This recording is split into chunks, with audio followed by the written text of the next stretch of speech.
This that Kulture Khrys. We're gonna take off.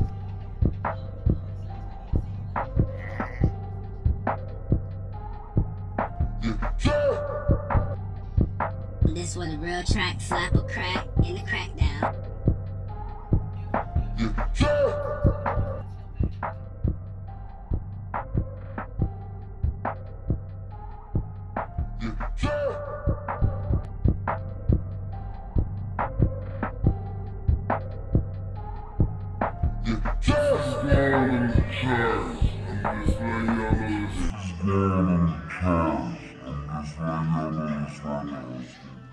What's up, everybody? This is Khrys with a K, Khrys. That's Khrys, and this channel is we're gonna take off. You know what I'm saying? We're gonna take off. I haven't mentioned this to anyone. This is my first YouTube channel. This is my first video.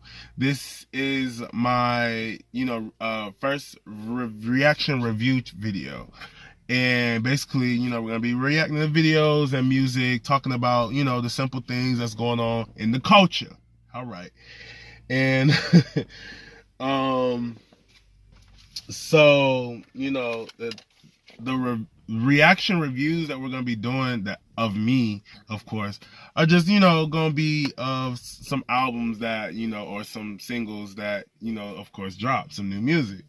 This was a real track, slap or crack in the Krackdown. So let's just dive right into it. Please like, subscribe this video, share, and comment. I will be doing more videos. I'm going to try to do this weekly.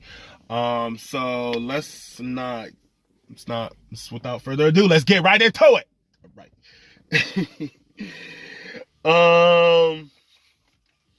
So the first, I don't know if y'all can see this or not, but I've had some technical difficulties. I want to say the album I am reviewing right now is the ChixTape 5 by Tory Lanez that dropped Friday on the 15th November, and I am I wanted to follow up with it. I wanted to do my first reaction video or review video to this album because this is I've been following ChixTape for some years now, over maybe 4 years now, and I've ever it gets better. It does get better and better and low-key better every time. So I just had to see what Tory was gonna bring to the table this time, and I was pretty excited. So I was like, you know what, why the fuck not do a reaction? So, like I said, I've been following it, and that's he keeps a theme in these albums. So I don't want to get too deep into it, y'all, but I'm gonna get deep into it. All right. So very early 2000s nostalgic album, period, point blank, R&B nostalgia, I will say. I'm sorry. So at that point, if you did not listen to, know about, care for R&B music in the early 2000s, between 2002 and 2008, this album is not for you. Now I'm gonna say that again. If you did not listen to that out, any classic records, any R&B records that were going triple platinums, double platinums, gold, Grammy worthy albums, R&B albums, you do not care for this album. And that's probably because you don't care for R&B music, which is fine. But I did. I grew up in that era, and I loved it. You feel me? It was at a mainstream point. You had some very good, great artists that rose during that era. So,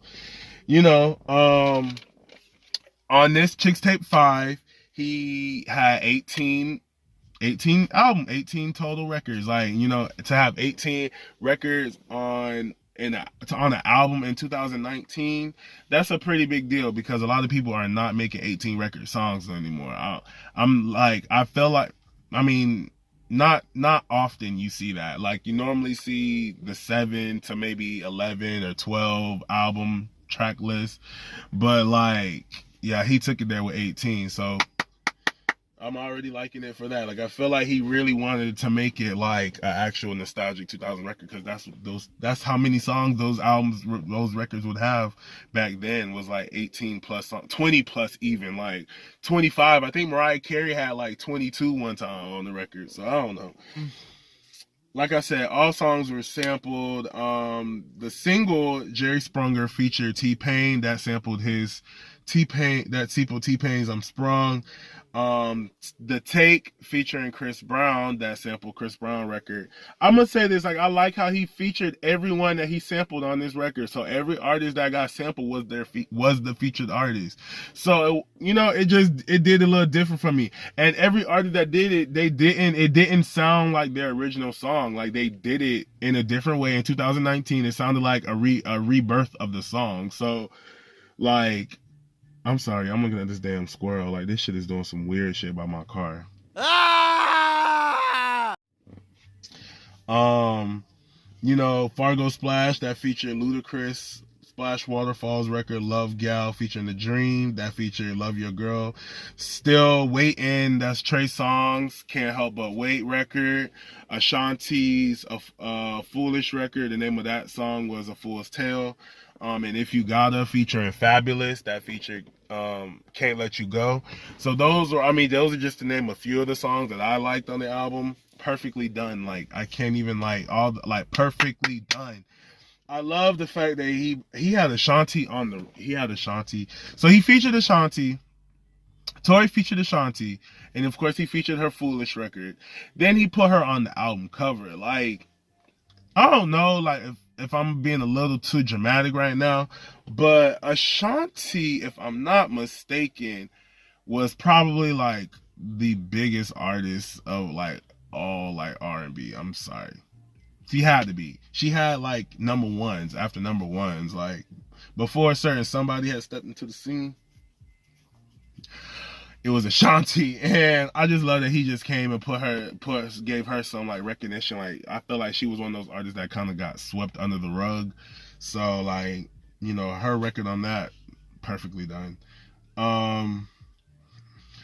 Another thing is, like, you feel me, like, the quality of this album, great. I think that, his production team knows what the fuck they're doing.